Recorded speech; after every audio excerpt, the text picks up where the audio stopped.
Бұл жасқа келгенше жақсы өткіздік пе, жаман өткіздік пе? Әйтеуір бір талай өмірімізді өткіздік. Алыстық, жұлыстық, айтыстық, тартыстық. Әурешілікті көре-көре келдік. Енді жер ортасы жасқа келдік. Қажыдық, жалықтық, қылып жүрген ісіміздің бәрінің баянсызын, байлаусызын көрдік. Бәрі қоршылық екенін білдік. Ал енді қалған өмірімізді қайтып, не қылып өткіземіз?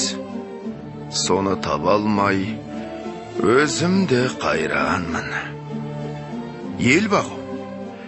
Жоқ, елге бағым жоқ. Бағусыз дертке ұшырайын деген кісі бақпаса, не албыртқан көңілі басылмайды.